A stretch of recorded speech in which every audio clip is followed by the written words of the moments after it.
খেয়ে দিন প্রচারের কাজে নিজেকে দিয়েছ বিলিয়ে, তায়েফের কাফেরেরা চিনল না এ আলো, দুষ্ট ছেলেদের পিছু দিল লেলিয়ে।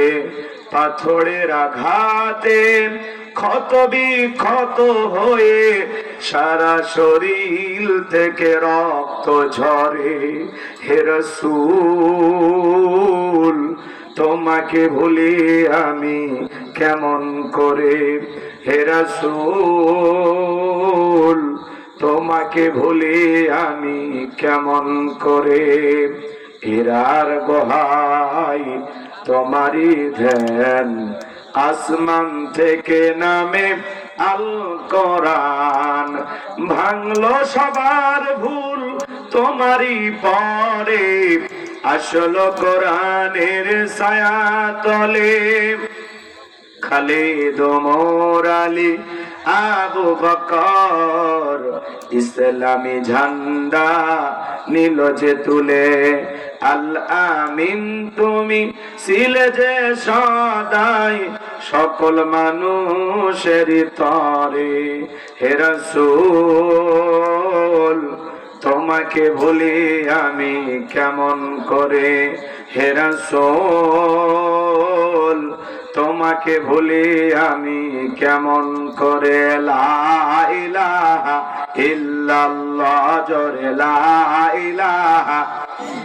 দাঁড়ানো ভাইরা বসে পড়েন, বসে পড়েন। রাস্তাঘাটে দোকানপাটে যারা আড্ডা মারতেছেন, অপচয় সময় নষ্ট করছেন, প্রিয় ভাইরা দেরি না করে মেহেরবানি করে প্যান্ডেলে চলে আসুন।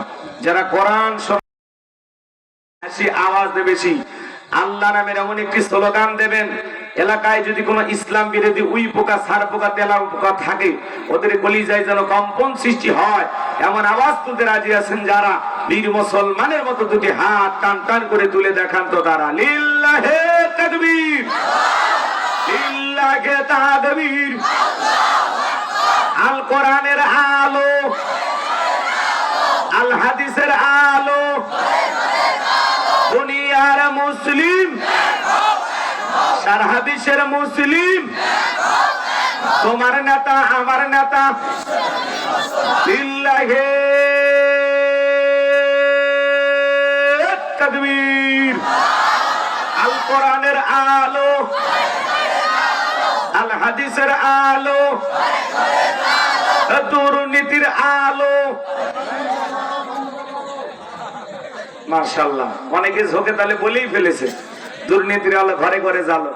বাংলাদেশে দুর্নীতি দমন কমিশন আছে না নাই? এরপরে দুর্নীতি কমেছে নাকি ডিজিটাল কার্ডে বেড়েই চলেছে? দিন যত করা ছিল দুর্নীতির পাল্লা তত ভারী হচ্ছিল। কথা বলে ঠিক কিনা? আমরা চাই আমাদের প্রিয় মাতৃ বাংলাদেশ দুর্নীতি মুক্ত আল্লাহ কবুল করুন, চিল্লা বলুন আমিন। আমরা চাই আমাদের বাংলাদেশ মাদক মুক্ত আল্লাহ কবুল করুন, চিল্লা বলুন আমিন। আমরা চাই আমাদের বাংলাদেশ যৌতুক মুক্ত আল্লাহ কবুল করুন, চিল্লা বলুন আমিন। সম্মানিত ভাইরা আমার, ভূমিকায় লম্বা কথা নয়, সরাসরি মূল আলোচনায় প্রবেশ করতে চাই। এটা কোরআনের মাহফিল। বলেন তো কোরআনের মাহফিলে আসলে লাভ না লস? জোরে বলেন লাভ না লস? লাভটা কি আমার আল্লাহ জানায় দিলেন। وَإِذَا قُرِئَ الْقُرْآنُ فَاسْتَمِعُوا لَهُ وَأَنصِتُوا لَعَلَّكُمْ تُرْحَمُونَ।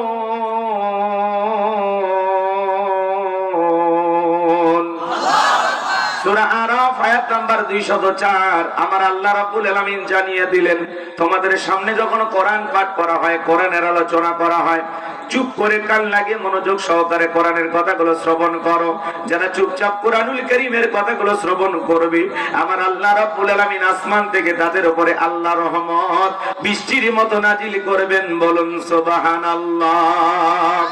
তাহলে কোরআনের কথাগুলো শুনলে লাভ না ক্ষতি? লাভটা কি আমার আল্লাহ জানায় দিলেন। ওয়াযাক্কির ফাইন্না যিকরা তানফাউল মুমিনিন, সূরা জারিয়ার 55 নম্বর আয়াত।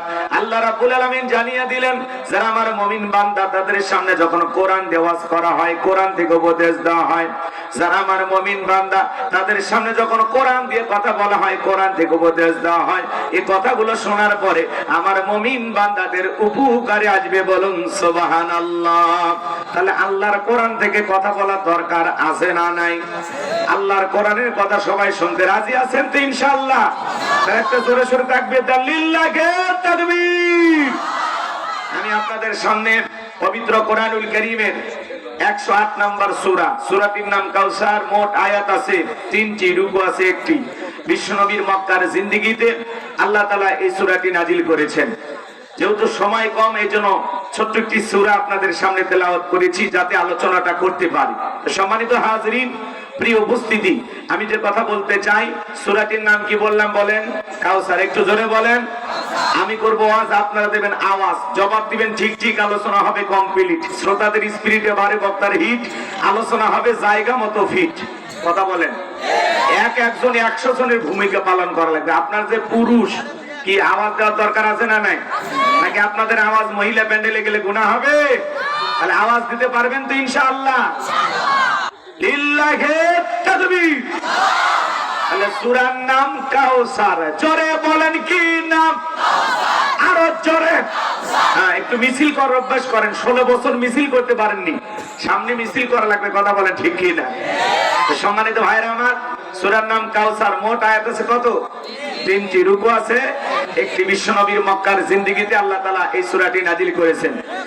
সম্মানিত হাজিরিন, যে কোন আয়াত বা সূরা তাফসীর করতে হলে কোন প্রেক্ষাপটে কোন সময় আল্লাহ তাআলা সেই সূরাটি বা আয়াতটি নাজিল করেছেন, সেই নাজিলের প্রেক্ষাপট জানার দরকার আছে না নাই?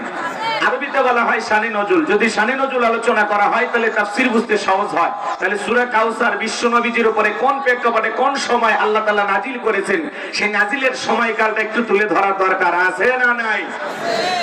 আমি কি তুলে ধরবো? আপনারা শুনতে রাজি আছেন তো ইনশাআল্লাহ? সম্মানিত ভাইয়েরা আমার, বিশ্বনবীর প্রিয় সাহাবী হযরত আনাস রাদিয়াল্লাহু তাআলা বলেন, নবীজি কাবার হাতিমে হেলান দিয়া বসা।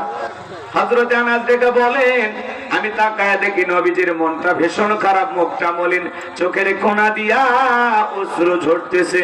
হযরত আনাস বলেন, কিছুটা সময় অতিবাহিত হয়ে যাওয়ার পরে আমি তাকায়া দেখি আমার নবীজি মুস্কি মুস্কি হাসতেছেন। বলুন সুবহানাল্লাহ। হযরত আনাস দেখে বলেন, নবী গো, এই মাত্র দেখলাম আপনার মনটা খারাপ, মুখটা মলিন, চোখের কোণা দিয়ে অশ্রু ঝরতেছে, আবার কেনই বা মুস্কি মুস্কি হাসেন? আমার নবী কেন কাঁদেন, কেন হাসেন? এর পেছনেও রহস্য আছে না নাই? নবীজির কান্না করার কারণ হলো নবীজির কলিজার টুকরা ছেলে সন্তানগুলো জন্ম নেয় আর একে একে ছেলে সন্তানগুলো মারা যায়। আবুল কাসেম মারা যায়, আবু তাহের মারা যায়, ইব্রাহিম মারা যায়। বাবা হিসাবে নবীর মনেও কষ্ট লাগে কিনা? একে তো সন্তান হারানোর ব্যথা, অন্যদিকে নবীজির কাছের চাচা নাম হলো আবু লাহাব, দেখে বলে, ভাতিজা, তোমার বংশে বাতি জ্বালানো কেউ থাকলো না, তুমি একটা লেজ কাটা, তুমি একটা নির্বংশ, তুমি একটা হাত করে জোরে কর নাউজুবিল্লাহ। যদিও রাসূলের 4টা কন্যা সন্তান জীবিত ছিল, কিন্তু ছেলেগুলো জন্ম নেয় আর এক একে ছেলে সন্তানগুলো মারা যায়। আর নবীজির কাছের চাচা ভাই এইভাবে সমালোচনা করে। আপনারাই বলুন, আল্লাহ না করুক আপনার আমার সন্তান যদি মারা যায়, কাছের আত্মীয় স্বজনদের উচিত বিপদের দিনে সান্ত্বনা দেওয়া। বাবা, তুমি সবর করো, ধৈর্য ধারণ করো, জীবন মৃত্যুর মালিক আল্লাহ। আল্লাহ সন্তান দিয়েছে, আল্লাহ নিয়েছে, মন খারাপ করো না।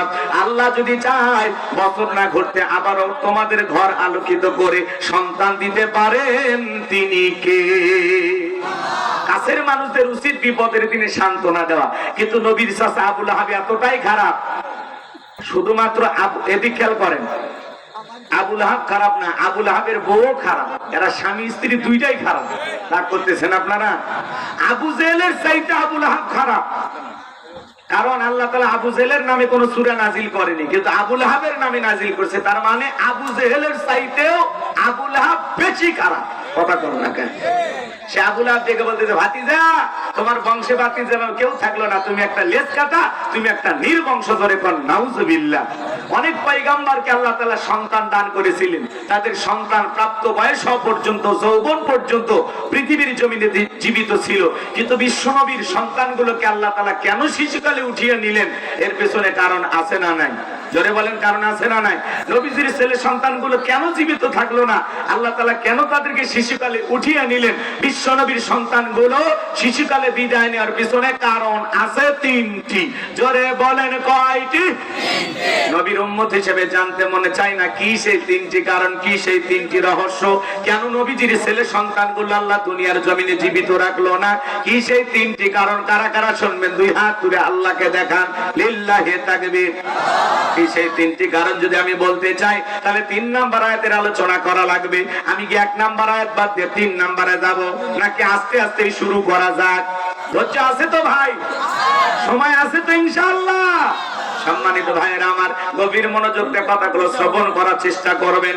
একে তো সন্তান হারানোর ব্যথা, অন্যদিকে আপন মানুষদের সমালোচনা, আবার সাহাবায়ে ইকরাম যারা ইসলাম ধর্ম গ্রহণ করে কাফির বেঈমানরা তাদের উপর নির্যাতন ও জুলুমের স্টিম রোলার চালায়। হযরতে বেলাল তখনও কালেমা পড়ে মুসলমান হন নাই। নবীজি রাতের বেলায় দারুল আরকামে বসা। হযরতে বেলাল বিশ্ব নবীর দরবারে উপস্থিত হলেন। নবীজির চেহারার দিকে তাকাইয়া বেলাল ডেকে বলেন, নবী গো, আপনার চাইতে সুন্দর মানুষ আমি জীবনে কোনোদিন দেখি নাই, বলুন সুবহানাল্লাহ। আপনার আমার নবী কতটা সুন্দর ছিলেন জানেন? হযরতে জাবের রাদিয়াল্লাহু তাআলা বলেন, পূর্ণিমার রাত আমি রাসূলের বাড়িতে গিয়েছিলাম। সেদিন দেখেছিলাম চাঁদ উদয় হয়েছে দুইটা, একটা চাঁদ আসমানে আর একটা চাঁদ জমিনে। হযরতে জাবের রাদিয়াল্লাহু তাআলা বলেন, আমি একবার আকাশের পূর্ণিমার চাঁদের দিকে তাকাই, আর একবার বিশ্ব নবীর চেহারার দিকে তাকাই। হযরতে জাবের বলেন, ওই আকাশের পূর্ণিমার চাঁদের চাইতেও বিশ্ব নবীকে আমার কাছে বেশি সুন্দর মনে হয়। একটু জোরে কোন সুবহানাল্লাহ। আপনার আমার নবীর সম্মান মর্যাদা কত জানেন? এক জায়গায় ওয়াজ করলাম, ভাই বলেন তো আমাদের নবীর নাম কি? বলে হুজুর আব্দুল কাদের জিলানী। পীর সাহেবের নাম মুখস্থ আছে কিন্তু কপাল পরা নবীর নামটা বলতে পারে না। আমার ভাইয়ের, আমি যে কথা বলতে চাচ্ছিলাম, আপনার আমার নবী কতটা সুন্দর জানেন?